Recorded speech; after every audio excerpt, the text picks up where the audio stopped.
잘 소화를 하셨는지 모르겠습니다. 잠깐 한번 볼까요? 강요약, 계몽사상. 계몽사상이 인간의 이성을 강조하고 합리주의의 토대가 됐다고 그랬죠. 또 시민혁명 이런 것들이 결국은 나폴레옹 전쟁으로 전 유럽으로 자유, 평등, 박애, 시민혁명 이념이 확산되고 나폴레옹이 유럽 국경을 마음대로 정해버렸는데 이 과정에서 또 독일, 이탈리아 이런 나라들이 독립을 선언합니다. 나라의 독립을 선언하는 과정에서 민족주의가 크게 고양된다고 그래서 세계 이념, 자유주의, 또 민족주의, 민주주의, 세계 이념이 이렇게 17, 18세기에 전 유럽에 확산되게 됐다. 특히 19세기가 되면 이제 민족주의가 자유주의가 크게 고양되게 되더라. 더군다나 19세기 후반이 되면은 자본주의가 더욱 발달해서 자본주의 발전 순서는 다 아시죠? 맨 처음에 상업자본주의, 그 다음에 산업자본주의가 18세기 후반 영국에서 산업혁명으로, 그리고 19세기가 되면 금융자본주의, 독점자본주의라고 그랬죠. 이 독점자본주의가 이게 자본주의 속성은 우리가 아담 스미스의 국부론에서 희소성의 원리를 얘기하면서 말했듯이 인간의 욕망이 무한하기 때문에 사람이 돈을 벌려는 욕심을 그치지 않습니다. 그래서 그게 바로 자본주의 속성이라고 그랬고, 더 많은 돈을 벌기 위한 그런 노력으로 금융자본, 독점자본이 배타적 민족주의, 다른 민족을 희생양으로 삼아서 우리 민족과 우리나라 기업의 이익을 도모하고자 하는 이런 배타적 민족주의와 독점자본이 결합해서 침략적 경향을 나타내는데 이걸 뭐라고 그랬다고요? 제국주의라고 그랬다. 그래서 19세기 후반 제국주의의 충돌은 발칸반도에서 먼저 시작됐다고 그랬죠. 항상 이렇게 큰 전쟁이 국가적 이익이라는 이런 것들이 결국 민족 간의 충돌이나 국가 간의 충돌이 자본주의 발전 과정에서 큰 전쟁이 났다는 점에 주목해야 됩니다. 우리도 지금 그 우크라이나하고 러시아하고 싸우는 그런 모습을 목격하면서 한반도도 어쩌면 세계에서 가장 위험한 지역 가운데 하나인 화약고에 이렇게 속할 수 있는, 누가 여기다가 불을 땡길지 모르는 그런 위험한 상황이에요. 그래서 그런 점들을 주의 있게 봐야 되는데, 경제가 어려워지면 전쟁이 일어날 위험성이 항상 커집니다. 자, 그래서 1차 세계대전이 이렇게 제국주의 간의 충돌로 독오이, 러프, 독 이렇게 삼국 협상과 삼국 동맹의 충돌로 일어나게 됐고, 1차 대전 중에 특히 사회주의라는 새로운 또 사상이, 이미 사회주의는 마르크스와 엥겔스에서 나타났다고 그랬죠. 이 사상을 실천으로 옮긴 사람이 레닌이라고 했죠. 레닌. 그래서 1917년에 레닌에 의해서 사회주의 혁명이 결국은 성공함으로써 사회주의, 소비에트 사회주의 공화국의 연방 소련이 탄생하게 됐다. 특히 소련은 사회주의 체제가 되는 바람에 1차 세계대전이 끝난 이후 1929년에 전 세계가 공황 상태로 빠져들었잖아요. 공황에서 비켜나게 됐습니다. 왠지 알겠죠? 시장경제 논리에 속하지 않잖아요, 소련은. 그래서 시장경제 속에 빠져 있었던 서구 자본주의 국가들은 결국 주가가 폭락하게 되고 기업이 도산하게 되고 이것 때문에 공황이 일어났는데, 사회주의 혁명을 달성한 소련은 계획경제였어요. 그래서 이런 세계 공황으로부터 벗어나고 특히 이제 31년 이후로 스탈린에 의한 그런 공업화 정책으로 공업이 비약적으로 발전합니다. 그래서 사회주의 동구권의 중심 세력, 맹주 세력이 되어간다라는 소련이. 세계 경제 공황 속에서 미국은 자본주의 모순을 타개하기 위한 방책으로 케인즈의 수장 자본주의 이론을 도입했다. 그리고 뉴딜 정책을 추진했다. 다 아시죠? 자본주의가 안고 있는 모순을 수술한 겁니다. 수정 자본주의죠. 그래서 뉴딜 정책이 공황 타개책으로서 나왔고, 그러나 이제 선진 자본주의 국가들은 이렇게 뉴딜 정책 이외에도 블록 경제, 달러 블록, 파운드 블록, 또 플랑 블록 이렇게 보호무역 경제 체제를 추진함으로써 식민지의 희생을 강요하고 자국의 이익을 추구하는 그런 정책으로 나갔어요. 그러나 식민지 대부분을 상실한 패전국 독일이라든지 1차 대전 때 승전국이었지만 자본주의 발달로 보았을 때 별 볼 일 없었던 이탈리아나 일본은 결국은 전체주의를 추구하게 됐다. 그래서 전체주의 특징이 뭐라고 그랬죠? 언론 자유를 완전히 봉쇄한다고 그랬죠. 언론 자유. 그래서 언론 자유를 틀어막고, 그 다음에 또 뭐냐, 일당 독재입니다. 일당 독재. 그래서 나치즘, 파시즘, 일본의 무슨 주의? 군국주의, 이런 것들이 결국은 전체주의 전체주의가 대두하게 되고 결국 연합국대 추축국이라고 그러죠. 이 세 나라를. 그래서 그 독일, 이탈리아, 일본 이들 간의 전체주의 국가 간의 충돌이 일어났는데 결국은 연합군의 승리로 2차 대전이 끝났다. 자, 1차, 2차 대전 이후에 가장 세력이 확장된 나라는 누굽니까? 그래도 미국이었죠. 전쟁터가 미국이 아니었어요. 그래서 미국은 공안을 극복하고 2차 대전 이후에 또 초강대국으로 성장해서 서방 자유민주주의, 서방 진영의 맹주국이 됐고 소련은 사회주의 국가의 맹주국이 돼서 동서 간의 냉전 체제가 됐죠. 이게 바로 냉전이라는, 그죠? 저는 그 거의 대부분 학창 시절을 냉전 체제에서 살았어요.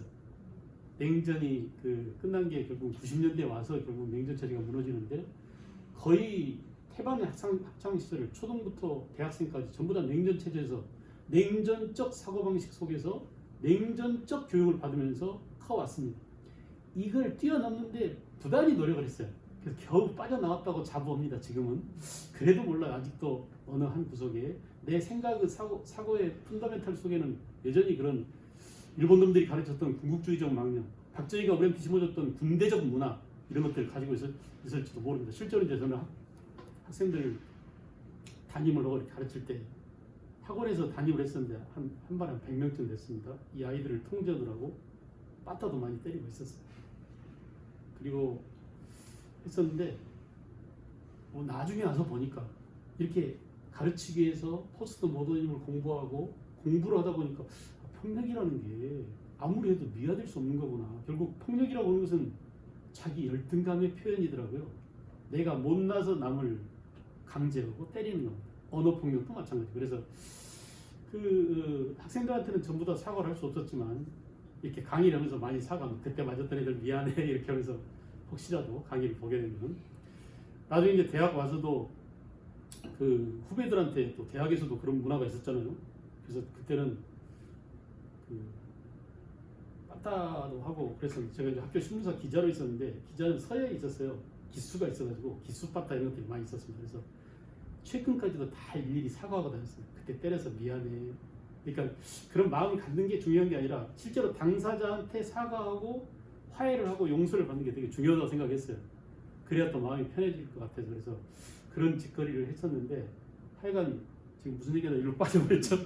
냉전적 사고방식과 냉전적 체계 속에서 자랐기 때문에 그런 것들을 헤어나가지 못하는 경우가 많습니다. 자, 냉전 체계가 형성됐고요. 자본주의 신념과 사회주의 간의 이념 대부 형성된 냉전 체제는 뭔지 아시죠? 서로 무기를 사용하지 않고 전쟁이 일어나 전쟁 상태를 열전이라고 한다면은 서로 전쟁 직전에 일촉즉발의 위기와 대립과 갈등과 또 그 외교, 경제 이런 면에서 충돌하는 그런 양상을 우리가 냉전이라고 하더라. 요즘 이제 우리는 다시 또 냉전 체제로 돌입하고 있죠. 지금 우리가 신냉전이라는 개념을 많이 쓰고 있잖아요.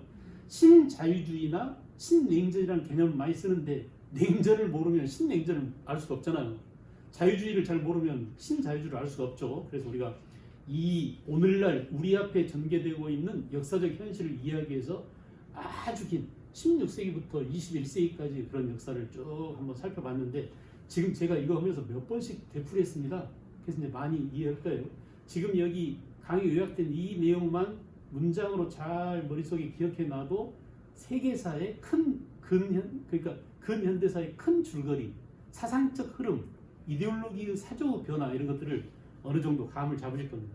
이걸 토대로 다른 책을 읽고 자기 지식을 확충시켜 나가고 점점점 데이터를 많이 쌓아 나가면 점점점 충실해질 거예요. 제가 다 가르치거나 정확하게 다 가르치거나 하지는 못했지만은 그래도 대강 흐름은 또 자기 혼자 비행을 할 수 있도록 이렇게 유도를 할 수 있는 그런 장치를 마련했다고 합니다. 자, 특히 이제 냉전 전 세계가 냉전 체제인데 한국 전쟁과 베트남 전쟁이 터졌죠.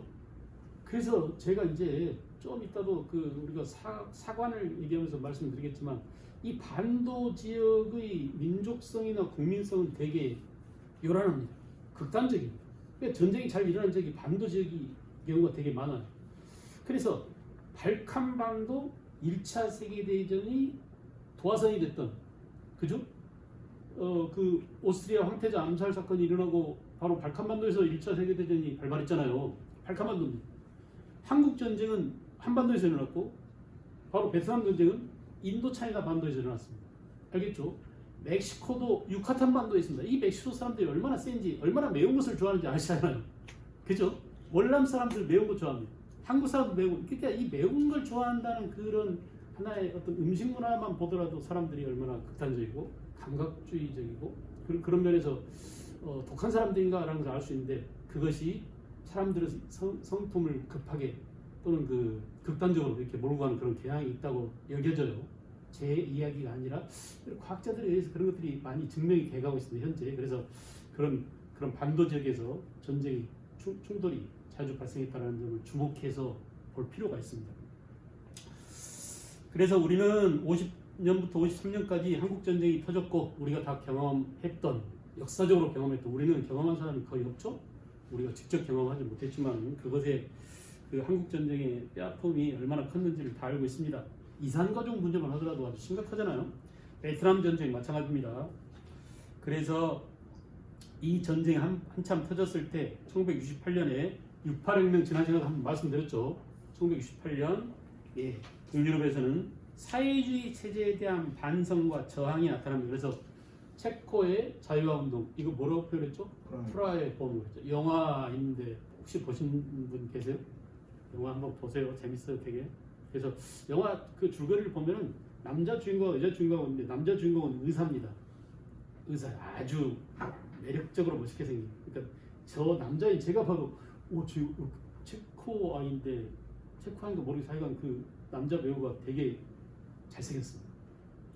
근데 뭐랄까, 배우이면서, 그러니까 그 의사이면서 굉장히 이념적으로는 좌파이면서도 스탈린주의를 비판하는 그런 신문사에 이렇게 칼럼을 기고하고는 그런 지식인이었어요.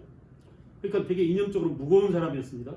근데 점차 감각주의적이고 감성적이고 여자를 밝히고 프리섹스를 지향하고 이래가지고 점점 가벼워집니다. 감성적으로 포스트 모더니즘으로 넘어가요. 그래서 이 부제목이 뭐냐면 참을 수 없는 존재의 가벼움. 존재가 가벼운 짓거나 하는.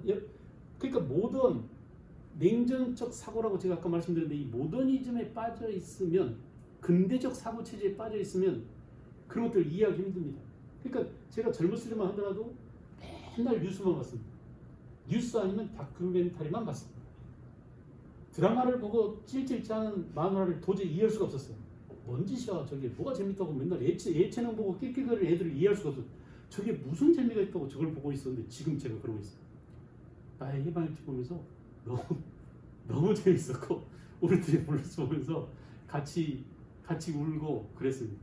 그러니까 되게 가벼워진 겁니다. 존재가 가벼워진 거예요. 그런 것처럼 의사는 점점점 무거운 이념적이었던 사람이 점점점 가벼워지고, 여자는 시골 촌뜨기였어요. 아주 예쁜 그 처녀였는데 이 의사가 여자를 꼬십니다. 그래가지고 그런 과정에서 소련군이 체코를 짓밟는 그런 탱크가 이렇게 프라하를 쳐들어오는 그런 광경을 보고 이제 사진 작가가 돼서 그 현장들을 찍어가면서 점점 무거워지다, 이념적으로. 여자는 점점 이념화되고 남자애는 점점 포스트 모던화되고, 이 두 가지가 서로 크로스되면서 여자 입장에서는 남자를 참을 수가 없었던 것 같아요. 제가 정확하게 영화 전문가가 아니라서 이해는 못하겠지만 역사적 맥락으로 보니까 그런 것들이 있어요. 그래서 나중에 아주 비극적인 결말을, 두 사람이 자동차를 타고 가다가 왜 죽었는지 모르겠어요, 영화에서 보니까. 근데 하여간 그 두 사람이 죽습니다. 그 과정 속에서 되게 그 프라하의 봄, 소련군이 프라하에 침공해온 모습이랄지 그런 것들이 잘 묘사되어 있는데, 그러니까 그런 내용들이 바로 68혁명입니다. 이 68혁명이 이제 노동운동, 여성해방운동, 언론운동, 반핵평화운동, 반전운동이죠. 녹색당, 그린피스, 이런 환경운동, 생태주의 운동, 이런 그 인권운동, 이런 것으로 많이 확산돼서 지금 오늘날 우리 사회가 누리고 있는 여러 가지 제문화 현상들이 68혁명 소상이라고 볼 수 있어요. 아이가 좀 드신 분들은 안 배웠을 가능성이 높습니다. 학교 다닐 때 되게 다뤄보지 못한, 듣지 못한 그런 용어일지도 몰라요. 그죠? 그리고 이 포스트 모더니즘이라는 개념 자체가 만들어진 것은 60년대에 만들어졌지만 우리나라에 들어온 것은 되게 그 X세대 이후로 처음 맛보기 시작했어요. 그래도 이것이 교과서에 편입돼서 학생들한테 본격적으로 가르친 것은 2000년대 이후이기 때문에 포스트 모더니즘에 대한 개념 자체도 교과서로 편입돼서 그러니까 가르친 적이 거의 없기 때문에 이런 점들 때문에 모호하고 현재 사태를 지켜보는 그런 관점이 애매하고 도대체 뭐가 옳은가 이렇게 갈팡질팡할 수 있는데 그런 것들을 좀 정리정돈하시라고 제가 이념 문제를 쭉 정리해드렸습니다. 이 이념의 자체가 있어야 이념의 나침판이 있어야 우리가 스스로 지금 세계를 항해할 수 있는 그런 자기 능력이 생긴다고 봐져요. 자, 그래서 이제 결국은 뭐냐? 결국은 이런 냉전 체제가 끝나고 동구권이 올라온다고 그랬죠. 그 이후로 야, 더 이상 이념에 사로잡혀서는 안 돼. 그래서 6.8혁명의 영향으로 결국은 탈근대, 탈이성, 탈중심, 그죠? 그리고 탈남성, 탈권위 이런 것들을 내서 아주 포스트 모더니즘은 다양한 방향에서 다양하게 전개되고 그 포스트 모더니즘을 규정을 내리는 정의조차도 아직은 명확하게 확립되지 않고 계속 그 논의 중입니다. 진행 중이에요. 현재 역사가. 그래서 이렇게 정리를 해봤습니다. 자, 오늘은 이제 그 조선시대를 들어갈 텐데 조선시대를 하기 전에 제가 지난 시간에 사관에 대해서 좀 정리를 해드리겠다고 했죠. 사관. 그 또 하나 나눠드린 그 프린트 한번 보세요. 거기에 역사적 사실과 역사가의 관계에 관한 그 입장 이렇게 돼 있는데 객관주의 사관, 실증주의라고 하죠. 실증주의. 그 다음에 주관주의 또는 해석주의라고 합니다. 주관주의, 해석주의. 절충주의는 객관주의와 주관주의를 합친 것이다라고 볼 수 있죠. 별로 어렵지 않아요. 그러니까 우리가 역사를 바라보는 관점을 사관이라고 하지 않습니까? 역사를 바라보는 관점.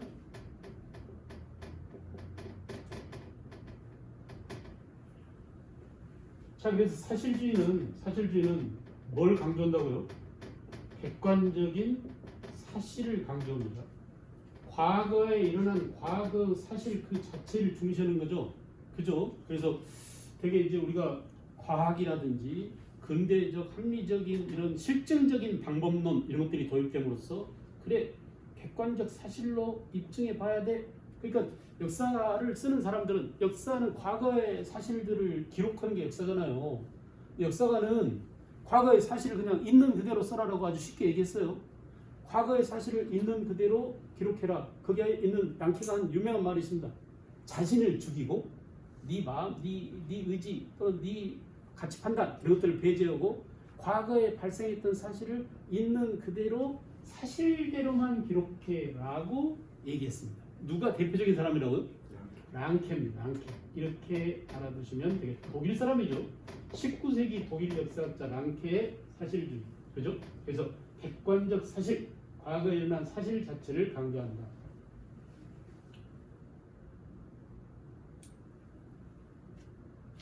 별님, 결석은 별로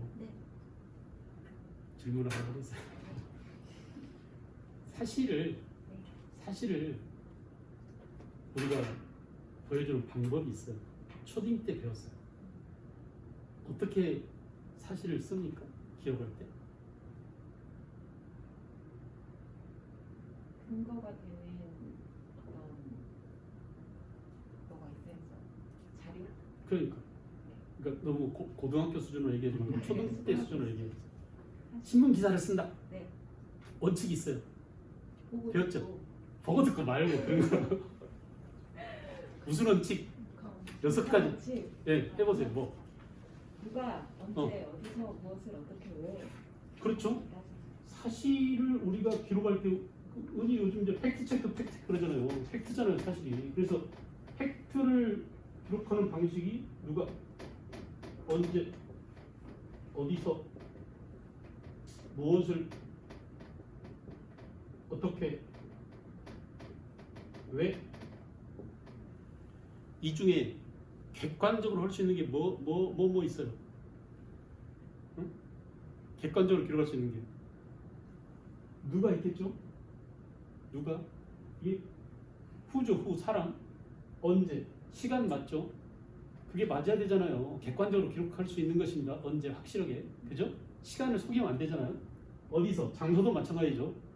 자, 그 다음부터는 무엇을, 어떻게, 왜, 여기에 대해서는 되게 주관이 많이 개입할 수밖에 없습니다. 우리가 신문 기사를 육하원 측에 의해서 쓴다 하더라도 그 신문 기사를 작성하다 보면은 객관적으로 도저히 쓸 수가 없어요. 항상 뭐가 개입돼요? 무엇을 했느냐, 어떻게 했느냐, 왜 했느냐라는 것을 취사 선택할 수 있어요. 누가? 기자. 그죠? 그래서 이런 것들 때문에 사실이라고 하는 것은 사실은 컵을 위에서 보면 원으로 그려질 것이고 옆에서 보면 정사각형, 직사각형으로 그려질 것이고 입체적인 모습을 그린다 해도 뒷면을 그릴 수 없는 것처럼 그죠? 이렇게 과거의 사실이라는 것이 이미 지나가 버리면 다시 재현하기 힘들다라고 생각되어집니다. 그럼에도 불구하고 이 사람들은 자기의 주관적인 입장을 배제하고 있는 그대로 사실대로 기록해라고 사실 자체를 무지무지 강조했어요. 특히 이 사람들은 어떤 역사의 법칙이라는 이것들을 배제하고 개인적인 것들을 굉장히 강조합니다. 그러니까 우리가 지난번에 이념의 좌표에서 봤을 때 개인과 사회에서 생각해 보세요. 개인을 강조한 사람들은 우파라고 그랬어요? 좌파라고 그랬어요? 기억 안 나세요? 사회를 강조하면 사회주의죠, 좌파죠. 개인을 중시하면 우파적이죠. 그러니까 되게 사실주의는 이렇게 개인을 강조. 알겠어요? 우파적인 입장에서 사실주의를 지향하게 됐다. 자, 반면에 해석주의는 주관주의라고 합니다.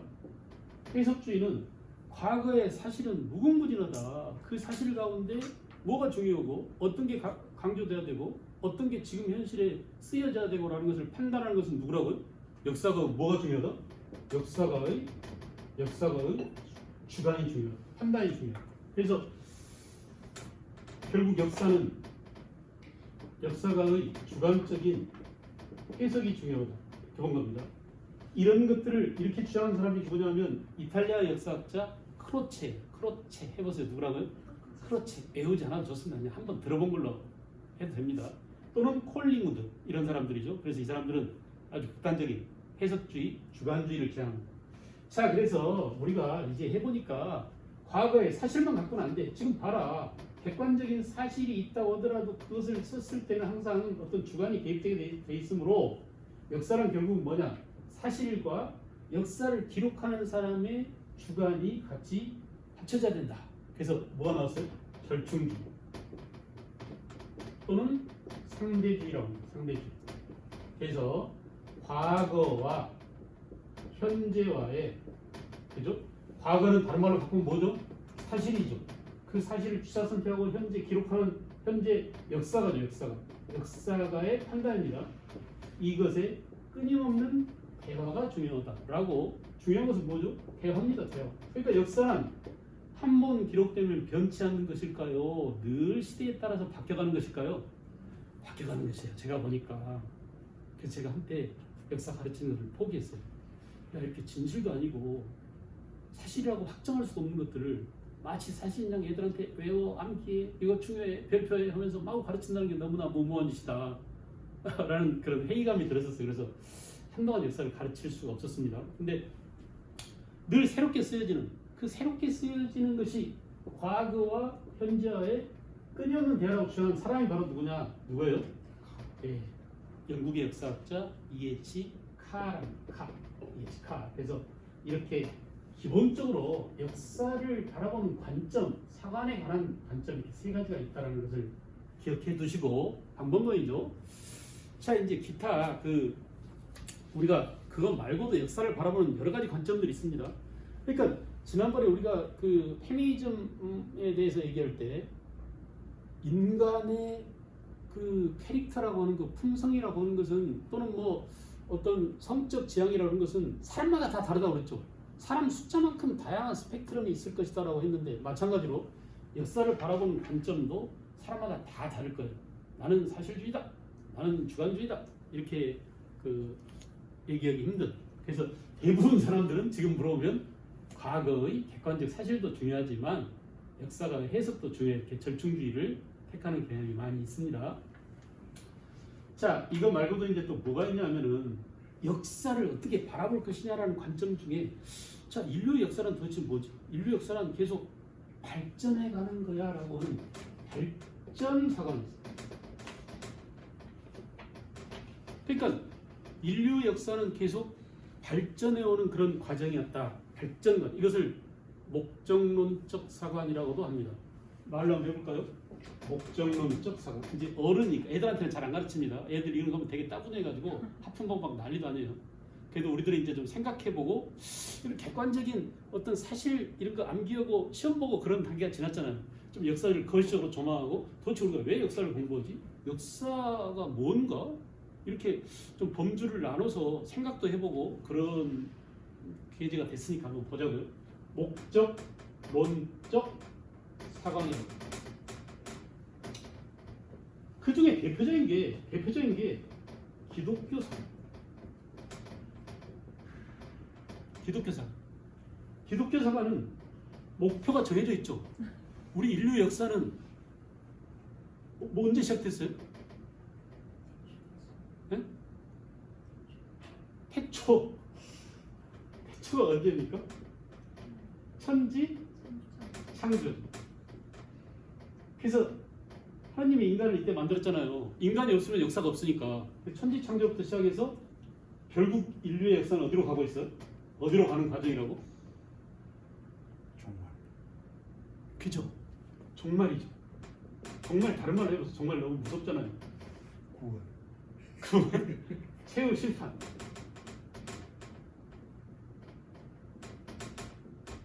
심판이 향해서 가고 있어요. 그 다음에는 또 뭐가 올까요? 천국이 오겠죠. 천국 아니면 지옥이겠죠. 그죠? 그래서 이렇게 기독교적 역사관은 태초에 인류 역사가 시작돼서 계속 이렇게 가는 과정이었다. 이미 정해져 있습니다. 언제 올 줄 몰라요. 그죠? 정말이 언제 올지 모르는데 하여간 가고 있어요. 그래서 언젠가 올 거라고 믿는 것입니다. 이게 뭐예요? 사관이니까 주장하는 겁니다. 그리고 이걸 믿냐 안 믿냐는 지 마음이에요. 그래서 믿음이 중요하죠. 믿음이. 자 여기서 또 하나가 있어요. 계속 믿고 있다가 예수가 탄생했어요. 그래서 예수 탄생 이전을 뭐예요? 하느님이 구원을 약속하긴 했는데 올드 프로미스예요. 옛날 약속이에요. 그죠? 그래서 옛날 약속은 어디다 약속했어요? 네? 하느님이 모세한테 10개로 약속했어요. 10가지 계명을 딱 주고 거기다가 석판에다 적어놨어요. 그래서 돌에다 새겼습니다. 절대 약속 꼭 지켜라. 올드 프로미스입니다. 그래서 이스라엘 민족들이 그거를 지키고 했는데 이게 제대로 잘 안 되겠죠. 이제 난리가 납니다. 그래서 언제 예수가 탄생해서 뉴 프로미스를 합니다. 예수가 너희들이 그동안 지은 모든 죄를 다 혼자 뒤집어 쓰고 우리가 십자가에 대신 처형돼서 죽고 다시 부활해서 하느님 대신 네 죄를 용서하게 지금 무슨 지도거든요 용서하게 해줄 테니까 내 죽음과 부활을 믿어라. 그러면 믿는 자들은 뭐가 보장된다? 천국이 보장된다 라고 해서 새로운 뉴 프로미스를 했어요. 그래서 신약입니다. 신약 새로운 약속. 이렇게 해서 이렇게 가고 있는 중입니다. 지금. 그래서 거짓말 치는 분들이 많아요. 좀 있으면 종말이 올 거야. 새 밀레니엄 시대가 되면은 종말이 올 거야. 이렇게 해서 사이비 교주들이 많이 들끓었는데 어쨌든 아시겠죠?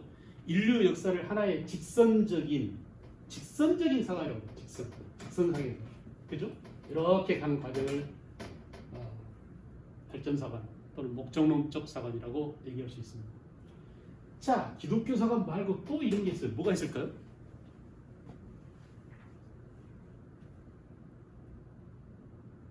전공자님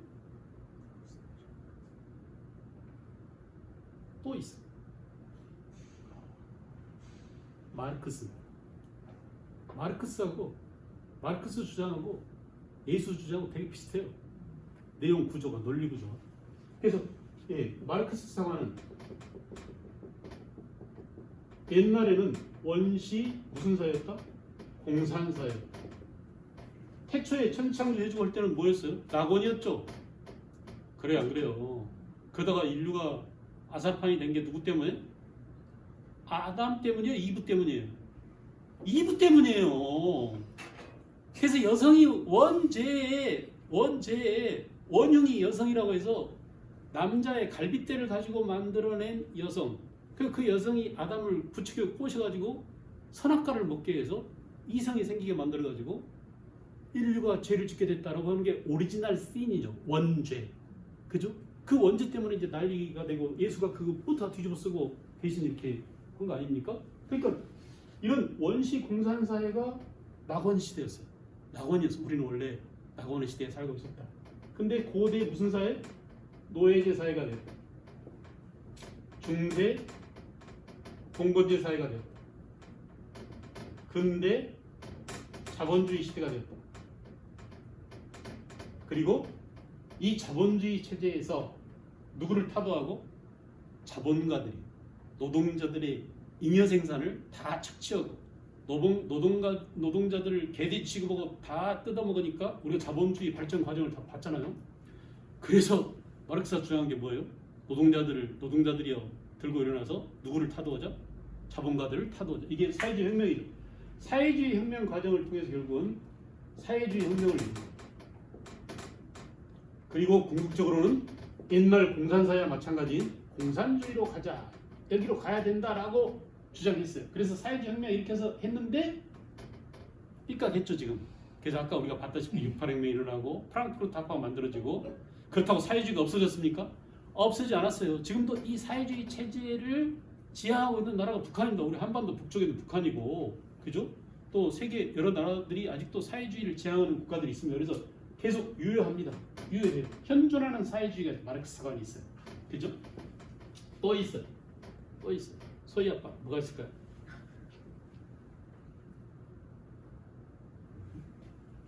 계몽사관.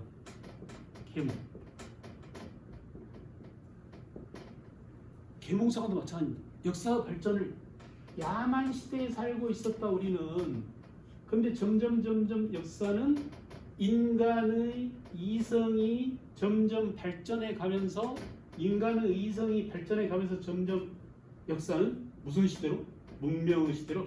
어제보다는 오늘보다는 내일이 훨씬 더 좋아질 것이다 라는 게 여기에 계몽사관에 사로잡힌 겁니다. 여기서 우리가 지난 시간에 배웠던 기술 만능주의, 기술 결정론 이렇게 나옵니다. 야, 지금 우리가 안고 있는 모든 사회적인 문제, 노동자 자본가의 문제 해결할 수 있어. 괜찮아. 로봇이 나오면 노동자들 다 없앨 수 있어. 그리고 생산성을 훨씬 증대되고 더 많은 잉여 생산으로 노동자들을 편하게 먹고 살게 해줄 거야. 개돼지처럼 살고겠지만 이렇게 하면서 말이죠. 기술이 미래 사회를 결정한다라고 하는 그런 계몽주의 사관, 인간의 이성은 무한히 계속 발전할 것이다라고 하는 그런 발전 사관이죠. 예, 목적을 향해 더 나은 문명 세계를 향해서 더 나은 사회를 향해서 늘 일직선상으로 발전해 가고 있다라고 하는 게 바로 이렇게 목적문적 사관, 발전 사관, 직선적 역사관이다 이렇게 볼 수 있습니다. 이해가 대충 가나요? 이해가 가죠. 이렇게 역사를 바라보는 관점이 여기에 비해서 이렇게 발전해 간다라는 그런 역사관이 있는가 하면은 아니야, 꼭 그렇지만 않아. 역사는 오히려 후퇴해 가라고 역사의 발전을 부정하고 역사의 발전은 퇴보한다라는 사관도 있어요. 생전 듣도 보도 못한 내용인 것 같죠. 그런데 있습니다. 누가 있을까? 잠깐 모르겠어요. 이런 거 생각해야 잠깐. 태보사라고는 우리는 신비주의자는 이 사람들일까요? 신비주의. 예, 뭐 이렇게 종말론자라든지.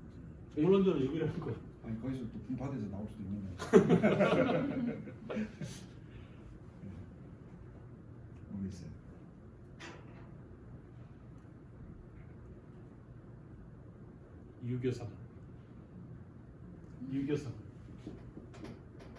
유교는 제일 좋은 가장 이상적인 사회가 주나라 때. 참 멀리 주나라 때. 주나라의 봉건제도 이게 제일 좋은 거야. 형제간에 염치가 있고 A가 있고 A에 따라서 큰형은 우대해주고 큰형이 작은 애들 챙기고 큰형 집에 갈 때는 물건 사가지고 가고 큰형은 또 그거 나눠주고 잘 살았어라고 생각하는데 그런 유교적인 사상, 이게 공자의 사상이죠. 그래서 공자나 유교적인 관점에서 봤을 때 역사는 퇴보하는 것이에요. 어떤 면에서 퇴보냐? 정신적인 측면에서. A가 없어진 점. 요즘 얘들 보면 어떻습니까? 싸가지가 있습니까? 없습니까? 네? 그죠? 놀랍게도 제가 초등학생들한테 물어봤어요. 6학년은 5학년 싸가졌다 그러고 5학년은 4학년들 진짜 밥 맞았다 그러고 초등학생 애들도 그렇습니다.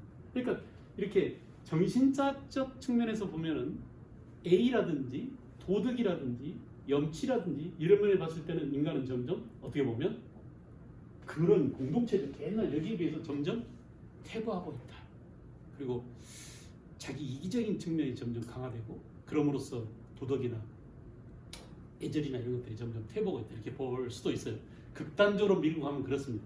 알겠죠? 유교 사관이 꼭 퇴보적인 사관이라기보다는 유교 사관 안에 그런 요소도 있다. 그런 관점이 있다라는 것. 자, 사실은 이제 요걸 설명하기 위해서 그렇습니다. 예, 순환사관이 있어요. 순환사관. 역사란 돌고 도는 거야. 그죠? 돌고 도는 거야. 이런 것들은 전부 다 어떤 객관적 사실을 이렇게 설명하는 내용이 아니라 주관들입니다. 전부 다. 그 안에서 주장하는 것들이에요. 그러니까 기독교 사관은 기독교 사관대로 나름대로 일리가 있고 맞는 말로 이것을 믿는 사람도 있죠. 그래서 신자들입니다. 그죠? 마르크스 사관도 마찬가지예요. 마르크스 그런 주장을 따르고 믿고 혁명으로 또 사회를 들러엎고 목숨을 잃고 전쟁으로 보는 사람이 있습니다. 목숨 바쳐 여기도 순교하고 그런 사람들이 있어요. 다 기독교에서도 그렇지 않나요? 그러니까 이런 것들을 얼마나 믿느냐가 문제이지 이게 꼭 맞다 그러다 그런 문제는 아닙니다. 그래서 순환사관도 마찬가지로 순환사관은 대표적인 순환사관이 푸른별. 아니 되게 쉬운 거예요. 되게 돌고 돈다라는 순환이 불교입니다. 불교. 불교는 무슨 윤회. 네, 윤회설이라고 그러죠. 윤회설. 불교의 윤회설도 일종의 순환사관이라고 볼 수 있습니다. 돌고 도는 거야. 인과 회포에 따라서 다음 생에 어떻게 되고 이런 것들이 전부 다 연기설, 윤회설 이런 것들이 순환사관이라고 볼 수 있죠. 불교는 너무나 그 이론이 깊어서 제가 설명을 못하겠어요. 하여간 어쨌든 불교도 큰 틀에서 보면은 인간의 역사를 순환사관으로 보는 관점이다라고 볼 수 있고 또 하나 이제 이 순환사관을 아주 노골적으로 주장하는 사람이 누구냐면 유교 유학자지만 맹자는 특별히 역사를 바라볼 때 맹자는 뭘 주장했냐면 순환설에서 한 번의 태평성대가 있으면 이것을 치세라고 그랬습니다. 일치. 한 번의 치세가 있으면 반드시 그 다음에는 뭐가 온다? 혼란기가 온다. 일란. 그래서 이걸 일치, 일란설 이렇게도 얘기해요. 일치, 일란설. 이미 이제 저희들이 지난번에 이런 것들을 하려고 중국사를 이미 다 깔아놨습니다. 중국사를 보면은 이런 일치, 일란설을 입증할 수 있잖아요. 우리가 중국을 보면은 한번 간단히 보세요. 주나라 때 태평성대였죠. 주가 망하고 뭐였죠? 춘추 전국시대였어요. 혼란기죠. 태평성대인 주나라 아까 유교에서는 주나라의 그 시대가 가장 이상적인 사회고 도덕과 또는 윤리와 이런 것들이 안정된 사회라고 보는데 그것이 깨져버린 게 춘추전국시대라고 있습니다. 그래서 주나라는 치세였고 그 다음에 춘추전국시대는 만세였다 이렇게 보는 거예요. 근데 맹자가 언제적 사람이냐? 전국시대 사람이에요. 이때 여기서부터 여기까지 역사를 본 맹자가 앞으로 우리 인류 역사는 이런 스타일로 이런 패턴으로 계속 반복될 거라고 사실은 애언한 거나 마찬가지입니다. 일치일란설이에요. 그죠? 그래서 그 다음에 춘추를 통일한 게 뭐죠? 진시황제 진나라였죠. 금방 망하고 그 다음에 실제로 통일의 과실을 거둔 나라는 한나라고 그랬죠. 그래서 한나라 때 치세. 그 다음에 이제 한 이후에 위진, 남북조라는 대혼란기. 이 혼란기를 통일한 게 수나라 금방 망하고 당 패턴대로 가야 한가요? 아 패턴대로 가고 있구나. 당나라 다음에 5대 19구 혼란기. 이걸 통일한 게 송. 조광년이 세운 송나라죠. 송 다음에 원, 명, 청. 자, 명, 청, 원 대제국이지만 이거는 이민족이 세운 중국 한족 입장에 볼 때는 난세라고 볼 수 있죠. 그래서 치세랑 주나라 때, 한나라 때, 당나라 때, 송나라 때, 명나라 때가 중국 정토 왕조로 갔을 때 치세이고 나머지는 대분열기, 대혼란기 아니면 이민족 지배를 받아서 순환을 당했던 시대 이렇게 어떻게 보면 춘추전국 시대 바로 이 맹자가 나중에 중국의 전체 역사 흐름을 이렇게 순환사관으로 설파를 했다 볼 수 있습니다. 어때요? 비스무리하게 흘러가죠? 그죠? 그 다음에 이제 서양에서도 이렇게 순환 사관을 내세운 사람인데 여러분들이 들어봤을지도 몰라요. 들어봤을지도 슈팽글러라는 사람이 있어요. 슈팽글러. 이 슈팽글러는 1차 대전에 아주 유명한 책을 쓴 사람입니다. 서양의 몰락이라는 충격적인 책을 썼어요. 그래서 그 서양 몰락에 이런 내용을 담았습니다. 서구 문명도 마찬가지로 하나의 문명이라는 게 마치 우리가 계절에서 봄, 여름, 가을, 겨울 이렇게 계절이 순환되는 것처럼 한 문명이 탄생하면 성장해서 자라다가 늙어가더니 나중에 멸망의 길을 걷게 된다. 이렇게 탄생, 성장, 노쇠, 소멸 이런 과정을 겪는다고 이렇게 슈팽글러가 서양의 몰락 1차 대전이라는 참혹한 인류 전쟁을 이미 봤겠죠. 그래서 서양이 계몽주의 이래로 민주주의가 꽃피우고 자본주의가 활짝 발전하고 사람들이 문명의 이익 혜택을 많이 받았지만 그것이 결국 인류를 폭삭망하게 만드는구나 라고 이렇게 순환사관 입장에서 얘기를 정리를 했습니다. 이 슈팽글러와 비슷하게 영국의 역사학자 여러분이 이 사람은 다 알 겁니다. 토인비도 같은 주장을 했습니다. 토인비 그죠? 토인비도 역시 마찬가지로 계절의 순환처럼 인간의 역사는 하나의 문명이란 처음에 탄생해서 성장해서 노쇠해서 다시 해체의 길을 밟게 된다. 하나의 문명이 탄생하고 이 문명 탄생, 성장, 그 해체의 과정까지 이런 순환 관계로 문명은 점점 돌고 돈답니다. 그래서 옛날에는 그리스, 로마가 그 다음에는 중세 유럽에서 그리고 아메리카로 가더니 그 다음 어디로 올 차례예요? 태평양 건너서 우리나라로 올 차례. 아니면 중국으로 가든지. 그 이제 여기서 경쟁이죠. 일본, 중국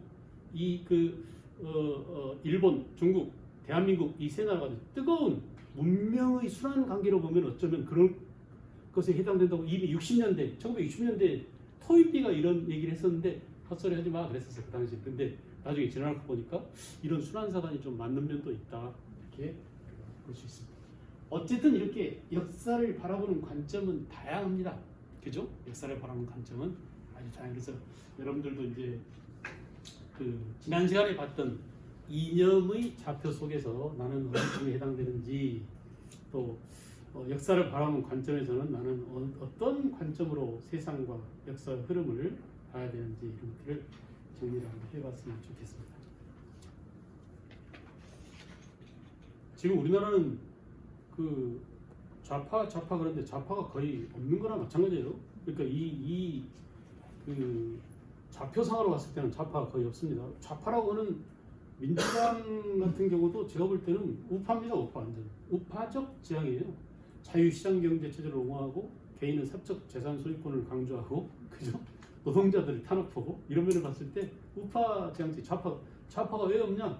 다 죽어버렸어요. 6.25 때 다 납치되고 다 죽고 그 남북이 분단되면서 남쪽에서는 엄청난 좌파에 대한 탄압이 있었습니다. 그래서 거의 지금은 좌파가 거의 없어요. 그래서 그 우리가 흔히 정의당이라든지 민주당이라든 이런 쪽을 좌파라고 하는데 좌파가 아닙니다.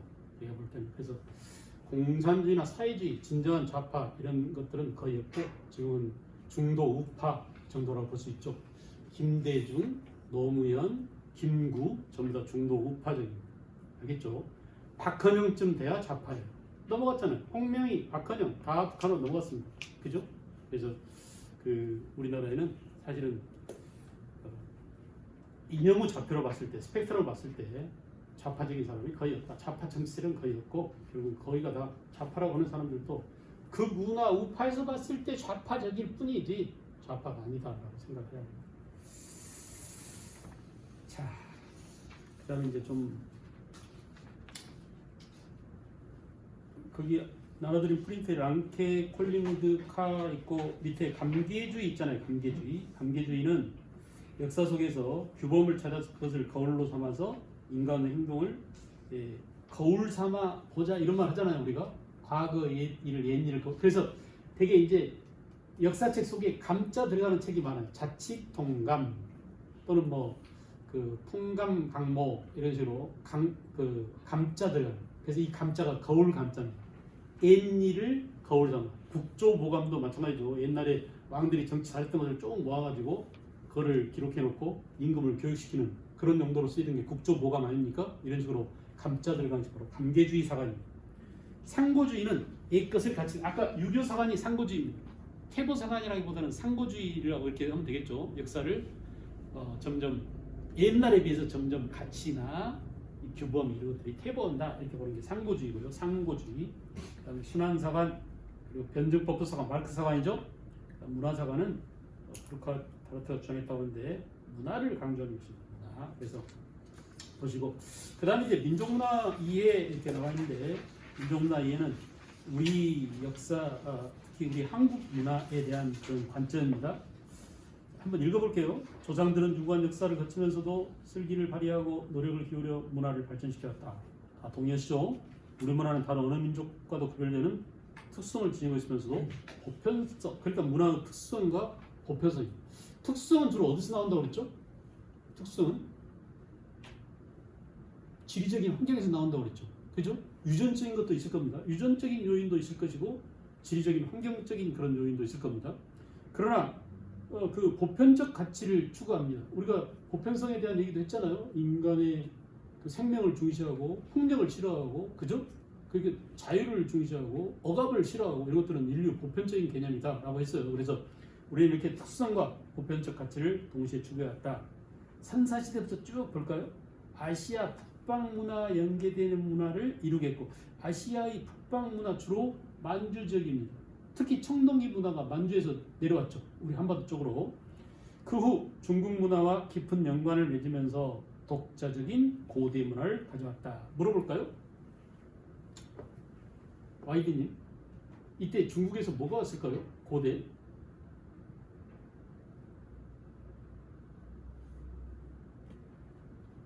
유교, 불교, 한자 전부 다 중국을 통해서 들어왔습니다.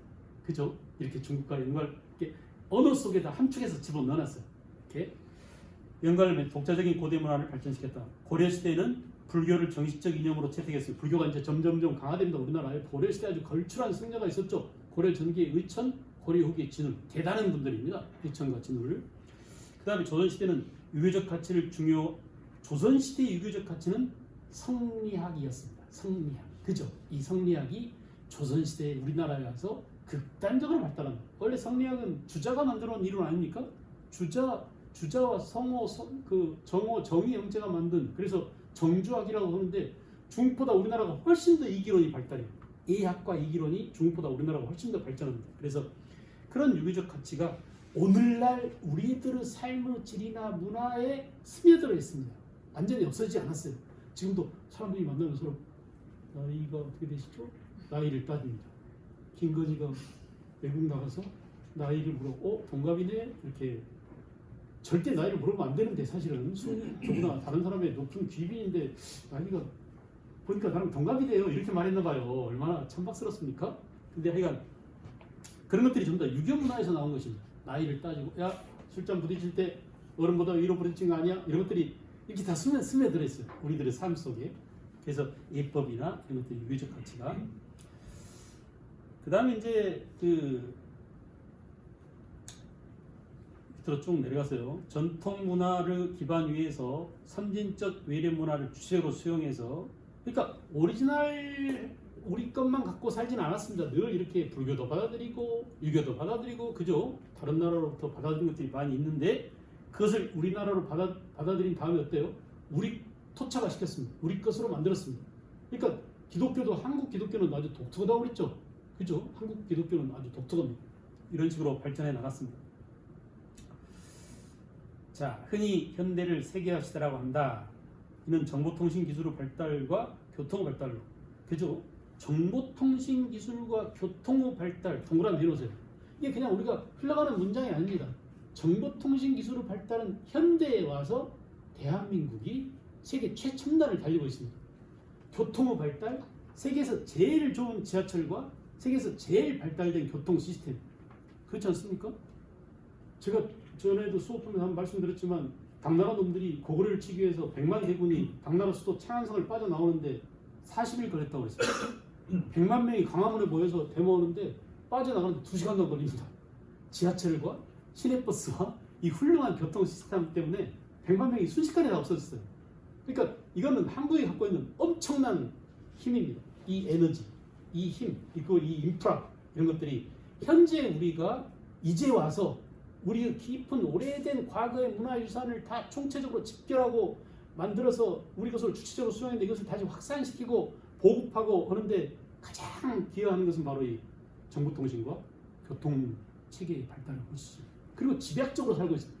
아파트에 다 같이 모여 삽니다. 도시에 모여서 그냥 그 종로구 뭐 노원구 하나가 지방의 하나의 소도시보다 더 큽니다. 인구가 100만 명 넘어요. 알겠죠? 그런 식으로 모여 살다 보니까 인간이 갖고 살면서 갖고 있는 여러 가지 문제점들을 해결해야 될 모순을 해결해야 될 그 극단적인 대책들이 한국에서 나올 수밖에 없습니다.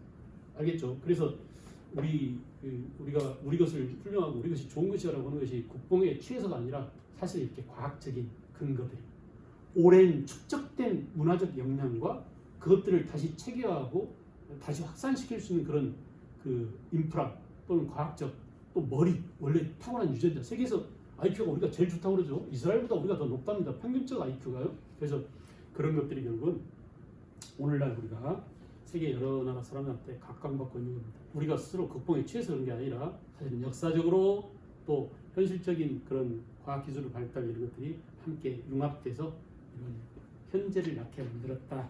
자신감을 가질 필요가 있겠죠? 네. 좀 쉬었다가 이제 조선시대를 또 정리하고 수고했습니다.